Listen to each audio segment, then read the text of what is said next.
আজকের দিনটা শুরুই হলো কুমিল্লা থেকে আসা একটা অত্যন্ত দুঃখজনক খবর দিয়ে। সেখানে একটা ভয়াবহ ট্রেন আর বাসের সংঘর্ষ হয়েছে। চলুন এই মর্মান্তিক ঘটনাটা নিয়ে বিস্তারিতভাবে জেনে নেওয়া যাক। এই সংখ্যাটা দেখুন, 12। এই দুর্ঘটনায় এখন পর্যন্ত 12 জন মানুষ প্রাণ হারিয়েছেন। এটা কিন্তু শুধু একটা সংখ্যা নয়, এর পেছনে আছে 12টা পরিবার যাদের সবকিছু আজ ওলটপালট হয়ে গেল। আচ্ছা, চলুন একটু গভীরে যাই। ঠিক কিভাবে ঘটল এই ভয়ঙ্কর সংঘর্ষটা?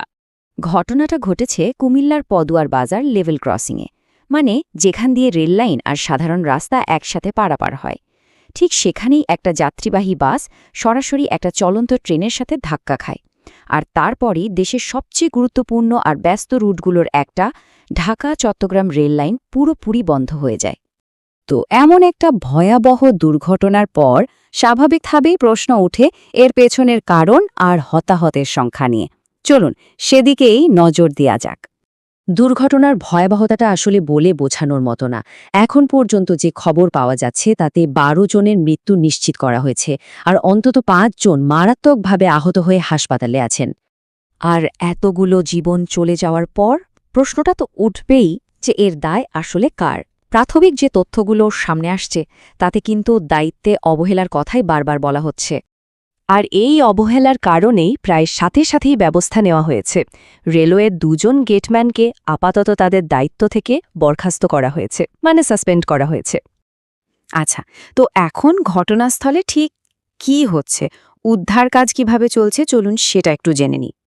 দেখুন, উদ্ধার কাজ কিন্তু পুরোদমে চলছে। একটা বিশেষ রেস্কিউ ট্রেন, যাকে বলে রিলিফ ট্রেন, সেটা অলরেডি সেখানে পৌঁছে গেছে। সেটার প্রধান কাজ হলো দুর্ঘটনায় দুমড়ে মুচড়ে যাওয়া কোচগুলোকে ট্র্যাক থেকে সরানো। কিন্তু একটা বড় সমস্যা তৈরি হয়েছে, সেটা হলো উৎসুক মানুষের ভিড়। এই ভিড়ের কারণে উদ্ধার কাজটা বেশ কঠিন হয়ে পড়ছে। তবে রেলওয়ের ঊর্ধ্বতন কর্মকর্তারা নিজেরা সেখানে দাঁড়িয়ে থেকে পুরো বিষয়টা তদারকি করছেন, যাতে কাজটা যত দ্রুত সম্ভব শেষ হয়। এখন সবার মনে একটাই প্রশ্ন, এই লাইনটা আবার কখন চালু হবে? কারণ এটা তো খুবই গুরুত্বপূর্ণ একটা রুট। এই মুহূর্তে ঢাকা-চট্টগ্রাম রুটের আপ এবং ডাউন দুটো লাইনই কিন্তু সম্পূর্ণ বন্ধ, ট্রেন চলাচল একদমই হচ্ছে না। তবে একটা আশার কথা হলো, কর্তৃপক্ষ জানিয়েছে যে সবকিছু ঠিকঠাক থাকলে আগামী 1 থেকে 1.5 ঘন্টার মধ্যেই হয়তো লাইনটা পরিষ্কার করে আবার ট্রেন চলাচল স্বাভাবিক করে দেয়া যাবে। আসলে সবার এখন একটাই চেষ্টা, যত তাড়াতাড়ি সম্ভব দেশের এই ভীষণ জরুরি রেল রুটটাকে স্বাভাবিক অবস্থায় ফিরিয়ে আনা, কারণ দেশের যোগাযোগ ব্যবস্থা অনেকটাই এর ওপর নির্ভরশীল। হ্যাঁ, লাইন হয়তো কিছুক্ষণের মধ্যে চালু হয়ে যাবে, কিন্তু একটা প্রশ্ন থেকেই যাচ্ছে, যা সত্যি খুব কষ্টের। এই দুর্ঘটনায় যারা মারা গেলেন বা যারা আহত হলেন, তাদের পরিচয় কিন্তু এখনও পুরোপুরিভাবে নিশ্চিত করা যায়নি।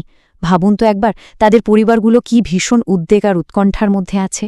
আসল প্রশ্নটা হলো, এই মানুষগুলোর সঠিক পরিচয় কবে তাদের আপনজনদের কাছে পৌঁছাবে।